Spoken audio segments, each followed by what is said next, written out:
মালয়েশিয়ার কুয়ালালামপুরে আছি এবং কুয়ালালামপুরের সেন্ট্রাল পয়েন্টে দেখাচ্ছে বাংলাদেশি স্টুডেন্টদের protest. This is a proud moment that all over the world, they are supporting our student community. দেখেন হাজার হাজার শত শত মানুষ এখানে আছে এবং তারা সবাই কিছুক্ষণ পর পর এই বড় মনিটরে দেখছে, যেটা আমি একটু আগে দেখালাম। ঠিক 3 থেকে 4 মিনিট পর পর আমাদের স্টুডেন্ট যেই মুভমেন্ট চলছে আমাদের অধিকার আদায়ের জন্য, আমাদের ছাত্র ভাইরা যেভাবে আমাদেরকে সাপোর্ট করছেন এবং যেভাবে তারা রক্তাক্ত হচ্ছেন, সব কিছু কিন্তু এই মনিটরে কিছুক্ষণ পর পর বিভিন্ন ছবির মাধ্যমে দেখানো হচ্ছে। এবং কুয়ালালামপুরের স্টুডেন্ট কমিউনিটি তারা কিন্তু আজকে সাকসেসফুলি বেশ কয়েক জায়গায় মুভমেন্ট করেছে এবং তারা খুব শান্তিপূর্ণভাবে মুভমেন্ট করেছে।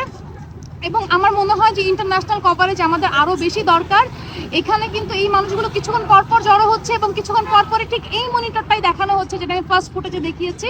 আপনারা যে কান্ট্রিতে আছেন ট্রাই করেন এভাবে যদি কন্ট্রিবিউশন করতে পারেন, because we need international attention. আমাদের আসলে যেই কভারেজটা মিডিয়া থেকে পাওয়ার কথা সেটা আমরা পাচ্ছি না, বিকজ মিডিয়ার হাত পা বন্ধ করা, মিডিয়ার চোখে এখন কালো কাপড় পরানো। তারা এখন নিজেদের জীবন বাঁচানোর জন্য আসলে সেই যুদ্ধে লড়ছে।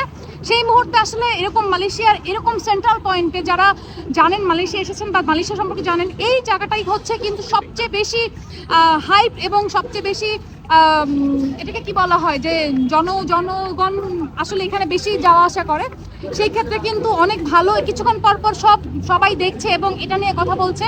তো হ্যাশট্যাগ সেভ বাংলাদেশ স্টুডেন্ট, এবং এই ধরনের আমাদের কার্যক্রমগুলো চালিয়ে যেতে হবে যাতে করে আস্তে আস্তে ইন্টারন্যাশনাল কভারেজগুলো আরও বাড়ে।